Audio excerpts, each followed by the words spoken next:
guess it's not big enough for everybody. It almost works. Can't get it right.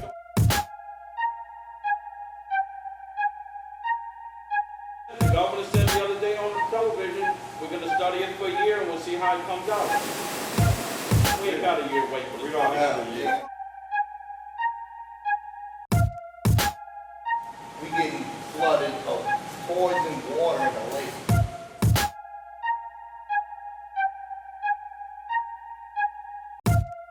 When the treaty came, we lost our houses, but we made money. Right. This, we're not making any money and we're going to lose our house. Right.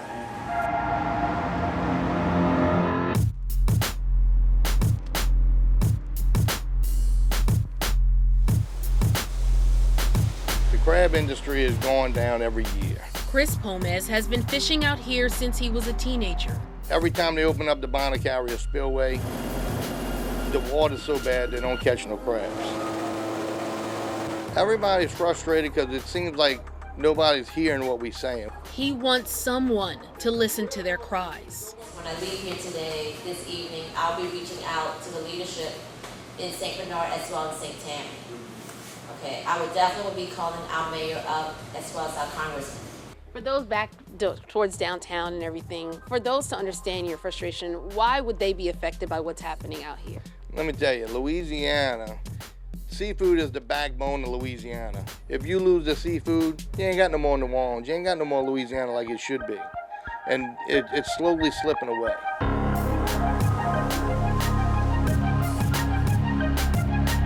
Whether it's near Venetian Isles or the Littlewoods neighborhood, many people sound like Chris.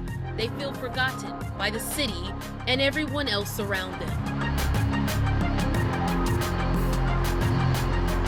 But we're starting to see some signs of development, starting with roads. In August, Mayor LaToya Cantrell and local leaders held a ribbon cutting for the completion of the Reed East Group A road project. As we see progress, it's always important to acknowledge it because it doesn't happen on its own. The $5 million project is the first of 6 that'll improve the streets across the Reed Boulevard neighborhood, spanning from Reed to I-10, I-510, and Chef. It's not just politicians. Some people are taking the East back through businesses. People like Stephanie Chambliss. How excited are you that you are finally open here in New Orleans East? I am extremely excited. Chambliss opened up the new PJs on Reed back in May. To actually get the doors open and get the ribbon cut, it's been a great feeling. She could have picked anywhere, but made it a point to open her business in the East, a place she remembers coming when she was young.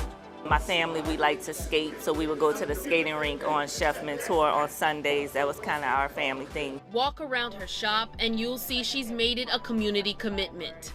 There are clippings on the walls, notes letting people know about upcoming events. I think that there's great potential here. I think that people from the area has to be willing to invest in the area. And I think that once businesses come, the people in the area has to be its biggest supporters. She's also giving young people living nearby a chance to build their resume. Have a good one, okay? We have a lot of children, it's their first jobs, they didn't have bank accounts. What has the reception been from people walking in? What have they told you? I mean, it's been great. This was a dream come true.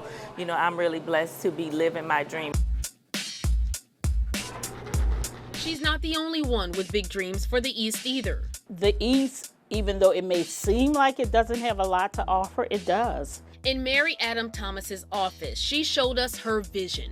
If you was looking at this, you would think you were downtown New Orleans. Thomas has a lot of titles. She's a real estate consultant, a broker, and a housing counselor. She's using her skills to turn the East around. Right now, the New Orleans East market does not meet that quote unquote of what you think would be a good investment, but it does have the opportunity for growth. She noticed that opportunity after researching the area using ESRI, an international data source. First, she researched the types of businesses currently in the area. 14% is retail, 15% is professional and technical skills. Art, entertainment, and recreation is right at 1%. You feel like this area can use a lot more than that? It could use more than that, and it could create jobs. It's not that we don't have the money in the community to support the business. We have to have the business and the investors to want to come out and wait for a quick return on their investment. What's it going to take to get those investors to come to New Orleans East? I think what it's going to take from the inside out, from the ground floor up.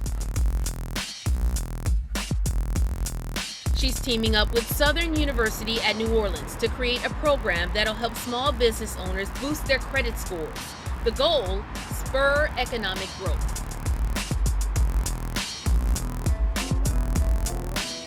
That push is also coming from the pulpit. He has done great things. Before you were here, where were you? We're on 2515 Franklin Avenue. This is the only church I've ever pastored. Meet Pastor Fred Luter. We started out with 65 members, and that's why when I come here on Sunday mornings and see what God has done, I'm literally pinching myself. 3 months later. The sanctuary sits 3,500. Right now, they're up to about 5,000 members. We looked at New Orleans East as an opportunity in 2 ways. One, it would give us a place to build what we needed to meet the needs of the members of our growing church. But then secondly, it would give us an opportunity of giving back to a community that many of us were a part of, and that we felt it was our calling to help all that we can to help just build up and revitalize New Orleans East. This church is open every day of the week because we want to impact our community.